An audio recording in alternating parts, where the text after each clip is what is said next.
तो हमारे आज की रीडिंग का टॉपिक है कि आखिर आपके पर्सन आपसे क्या चाहते हैं। और यस, पहले एक हाइलाइटेड एनर्जी ले लेते हैं उनकी कि भाई आखिर आपके पर्सन आपसे क्या चाहते हैं। तो यस गाइस, बिल्कुल stay focused and stay positive. And this is Suman, your own tarot card reader, and I welcome you back to my channel tarot fragrance Suman. तो देखते हैं आपके पर्सन की हाइलाइटेड एनर्जी क्या है। ये तो ब्लैंक कार्ड आया है, और एक ले लेते हैं। ये है श्रूड एंड कनिंग। तो आपके पर्सन बहुत श्रूड और कनिंग हो सकते हैं, लेकिन दिखाते हैं अपने आप को ऐसे हैं जैसे कि उनके दिमाग में कुछ भी नहीं चल रहा, बहुत न्यूट्रल है आपके लिए, और बिल्कुल साफ़ है, पाक है वो, लेकिन बड़े श्रूड और कनिंग दिख रहे हैं आपके पर्सन। तो देखते हैं कि आपके पर्सन की ये हाइलाइटेड एनर्जी तो होगी कि वो काफ़ी श्रूड और कनिंग से लग रहे हैं, लेकिन शो ऐसा कर रहे हैं जैसे कि उन्हें कुछ फ़र्क नहीं पड़ता, वो बहुत भोले भाले हैं, सीधे साधे हैं। तो ये हो सकता है कि या फिर उनके दिमाग में ऐसी कोई बात नहीं चल रही है, या फिर ये हो सकता है कि वो उनके दिमाग में कुछ चल नहीं रहा है, लेकिन आपको वो श्रूड और कनिंग लगते हैं। ये भी हो सकता है आपके बारे में भी वो ये चीज़ सोच सकते हैं कि आप काफ़ी श्रूड एंड कनिंग है, आप चुपचाप खामोश बैठे हैं, वगैरह वगैरह। लेकिन अब हम टैरो की हेल्प से देखते हैं कि आपके जो पर्सन है वो आखिर आपसे क्या चाहते हैं। तो फर्स्ट कार्ड तो रिकन्सिलिएशन का आ गया है, judgement. Second card page of cups.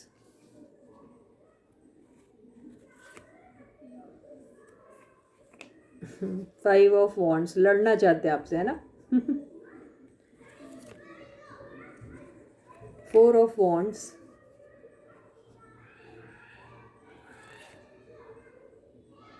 Eight of pentacles, overall energy, five of pentacles, bottom की एनर्जी टू ऑफ सॉर्ड्स।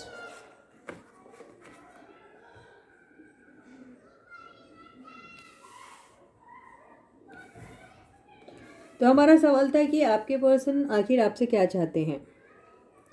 ठीक है, तो आपके पर्सन एक्चुअली ये कहने की कोशिश कर रहे हैं कि क्योंकि आप बहुत ज़्यादा इंडिसिसिव हो, यानी आप डिसीजन लेने में या तो बहुत देर लगा रहे हैं, या फिर आप डिसाइड नहीं कर पा रहे हैं उनको लेके कि आपको उनके साथ रहना है या नहीं रहना है, उनके साथ एक नई शुरुआत करनी है या नहीं करनी है, या फिर आपको कुछ पता ही नहीं अपने खुद के फीलिंग्स के बारे में, और आप उनको कंफ्यूज रख रहे हैं, खुद भी कंफ्यूज्ड हैं, और कोई भी डिसीजन पे नहीं पहुंच रहे हैं।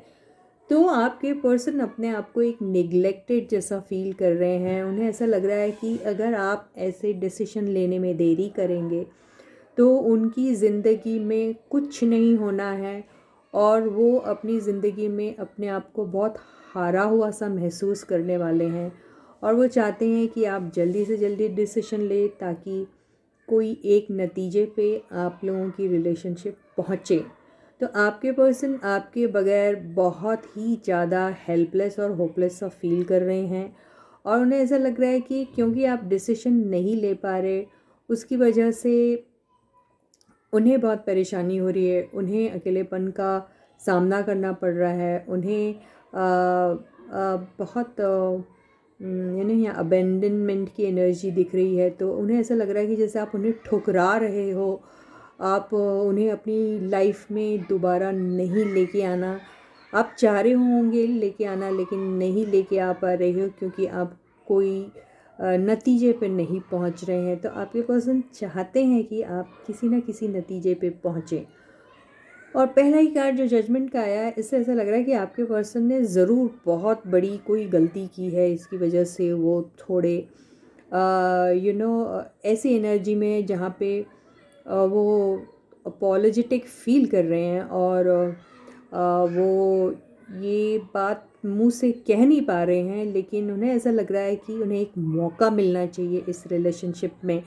तो उन्हें ऐसा लग रहा है कि आप उन्हें एक मौका दीजिए ताकि वो अपने दिल की बात कह सके आपसे, और अगर उनसे कोई गलती हो गई है तो वो अपने आप को सही प्रूव कर सके आपके सामने, क्योंकि उन्हें ऐसा लग रहा है कि आपके दिल और दिमाग में उनके बारे में जो चल रहा है वो बहुत बड़ा कन्फ्यूजन चल रहा है, और आप शायद उनके बारे में बहुत अच्छा तो बिल्कुल नहीं सोच रहे हैं। आप शायद उनके बारे में ऐसा सोचते हैं कि उन्होंने बहुत बड़ा क्राइम किया है, बहुत आपको रुलाया है, बहुत सारी उन्होंने गलतियां की है, और वो किसी न किसी तरीके से आपकी नज़रों में एक बहुत बड़े गुनहगार है। तो आपके पर्सन सिर्फ ये जो टैग आपने लगा दिया है, ये जो एक इमेज अपने दिल और दिमाग में आपने जो क्रिएट कर ली है उनके बारे में, वो ये चीज़ को क्लियर करना चाह रहे हैं। तो वो एक्सपेक्ट करते हैं आपसे कि आप उन्हें एक मौका दें जिससे वो अपनी दिल की बात आपसे कह सके, लेकिन वो खुद इनिशिएट नहीं कर पा रहे इस बात को लेकर। तो वो चाहते हैं कि आप ही एक छोटा सा कदम उनकी तरफ उठाइए, और उन्हें फिर एक मौका मिल जाएगा आपके साथ खुलकर बोलने का। क्योंकि आपके पर्सन को ना, वो जो होता है ना, कोई भी चीज़ शुरू करने का वो जो एक खौफ सा होता है ना, वो फोबिया, वो है आपके पर्सन को।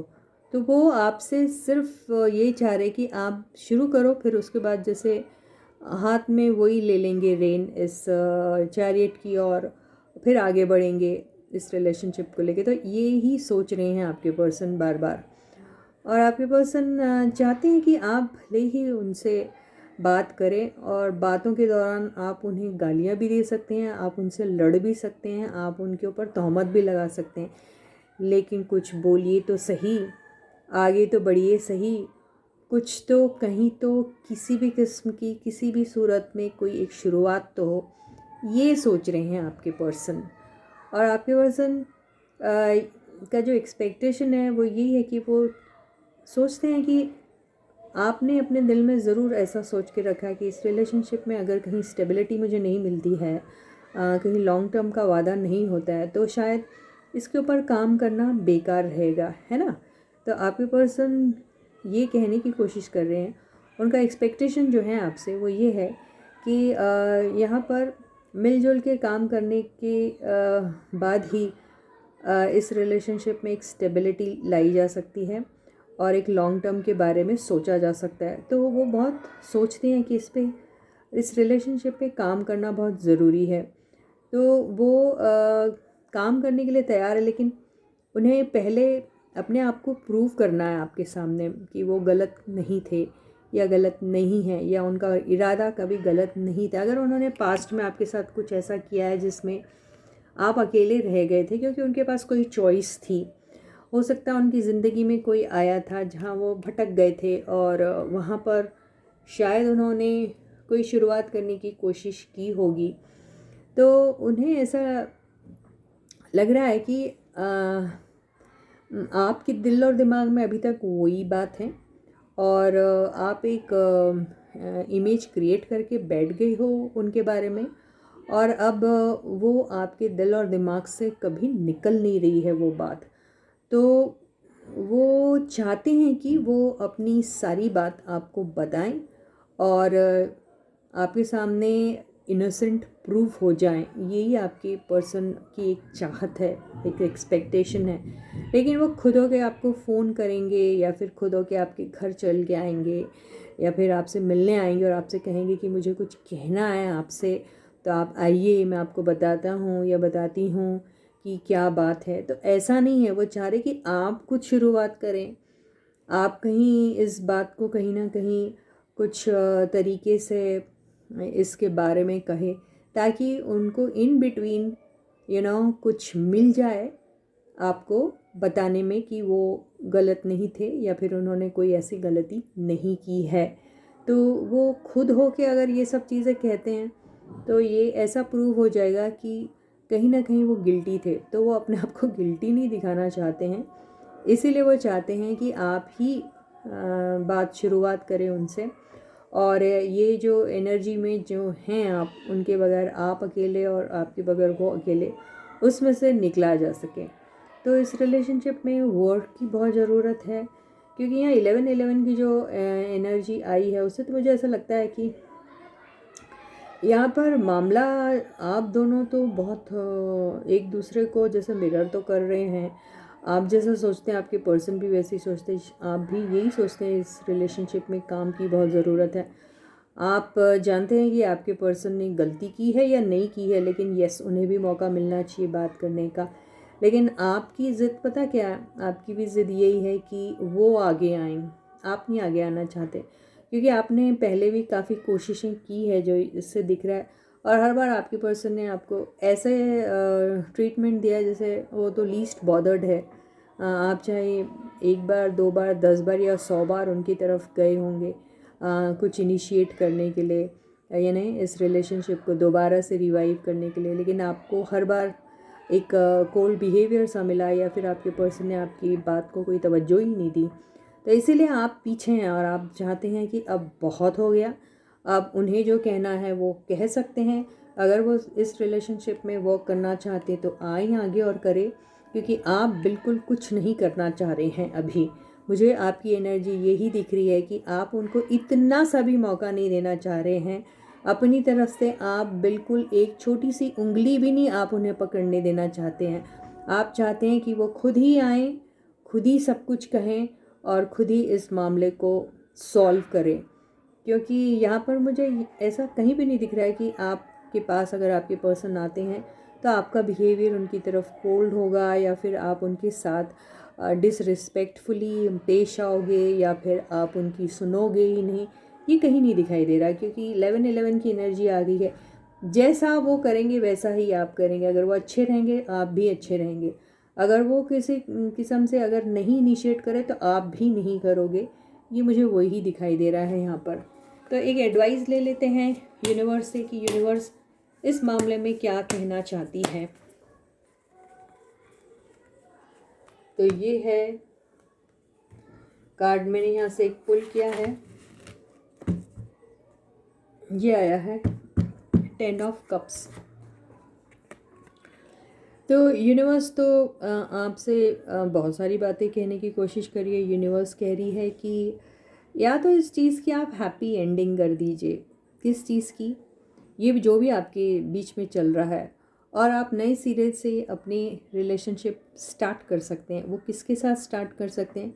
इस पर्सन के साथ स्टार्ट कर सकते हैं, या फिर किसी और के साथ स्टार्ट कर सकते हैं, क्योंकि ऐसे तो कुछ नहीं आगे बढ़ने वाला। तो ये कंप्लीशन का इशारा कर रही है। ये जो भी आपकी ज़िंदगी में हो रहा है इसको खुशी खुशी से ख़त्म करें आप। अगर ये एनर्जी बैड एनर्जी है तो उसको ख़त्म करें, और अगर ये सर्व नहीं कर रही है आपको तो भी उसको ख़त्म करें। अगर आप दोनों के बीच में कोई ऐसी बात हो गई है जहाँ पे देखिए, अगर क्लोजर नहीं मिला है तो क्लोजर तो बहुत ज़रूरी है। अगर आपको क्लोजर मिल जाता है तो हो सकता है आप एक यूनियन में आ जाए, एक हैप्पी यूनियन में आ जाए, और आपको सारे आंसर्स मिल जाएंगे, तो शायद आप सारे गम सारे दुख भूल भी जाओगे और एक भी हो सकते हैं। तो आप इस रिलेशनशिप के लिए स्टैंड ले सकते हैं, आप इस रिलेशनशिप को प्रोटेक्ट कर सकते हैं, या फिर आपको इसमें अगर कुछ नहीं मिल रहा है तो आप आगे भी बढ़ सकते हैं। ये आपकी सिचुएशन आप जानते हैं। तो यही एडवाइस आपको दी जा रही है यूनिवर्स की तरफ से। तो इसी के साथ ही ये रीडिंग यही ख़त्म होती है। आपको मैं कल फिर दोबारा मिलूँगी, तब तक आप लोग अपना बहुत अच्छा ख्याल रखिएगा। सारे सब्सक्राइबर्स को ढेर सारा प्यार and a big thank you from my side. Please channel के लिंक को सबके साथ शेयर कीजिए। लोगों को इसे सब्सक्राइब करने के लिए ज़रूर कहिए। अगर आपने अभी तक सब्सक्राइब नहीं किया तो जल्दी से सब्सक्राइब का बटन दबा दीजिए, बेल आइकन को भी ऑन कर दीजिए, ताकि आपको सारे नोटिफिकेशन टाइम पे मिले और आप मेरा कोई भी वीडियो मिस ना करो। वीडियो को लाइक ज़रूर कीजिए और कमेंट सेक्शन में अपने कमेंट्स भी ज़रूर लिखिएगा। तो till I meet you next, please to take very good care of yourselves. Bye guys.